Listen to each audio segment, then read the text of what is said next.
नमस्कार, मी सोनल तांबे. Global Maharashtra 24 news बुलेटिनमध्ये तुम्हा सर्वांचं स्वागत. पाहूया आजच्या ठळक घडामोडी.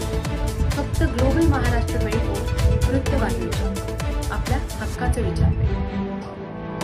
हां सर, आज कोर्टाचा निकाल आल्याने माजी आमदार गणपत गायकवाड यांची एका प्रकरणात निर्दोष मुक्तता झाली. काय प्रकरण? कल्याण पूर्वच्या कोळशेवाडी पोलीस स्टेशनमध्ये त्यावेळचे अपक्ष आमदार गणपत गायकवाड आणि त्यावेळचे राष्ट्रवादी काँग्रेस पक्षाचे 2014ची विधानसभेची निवडणूक लढवलेले निलेश शिवाजी शिंदे ह्या दोन गटामध्ये पोलीस स्थानकामध्ये पोलीस स्टेशनमध्ये सिनियर PIच्या कॅबिनमध्ये दंगल झाली होती. त्या दंगलीच्या संदर्भात पोलिसांनीच गुन्हा नोंद केला. पोलिसांनीच दोषारोपपत्र दाखल करून त्या सगळ्यांच्या विरोधात चार्जशीट दाखल केलं होतं. एकूण मिळून 5 आरोपी त्या प्रकरणामध्ये करण्यात आलेले होते. त्यातील गणपत गायकवाड, निलेश शिंदे, कुणाल पाटील, विकी गणत्रा आणि त्यांचा एक नातेवाईक असे 5 व्यक्ती असताना ह्यातील गणपत गायकवाड आणि कुणाल पाटील हे 2 व्यक्ती दुसऱ्या एका गुन्ह्यामध्ये आजही कारागृहामध्ये आहेत.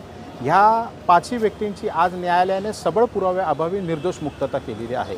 एखाद्या वरिष्ठ पोलीस निरीक्षकाच्या कॅबिनमध्ये ज्यावेळेस दंगल होते त्या दंगलीमध्ये टेबलवरची पाण्याची एक बाटली पण पडत नाही आणि कुठल्याही खुर्च्या पण तुटत नाहीत आणि दंगल झाली असा गुन्हा होता.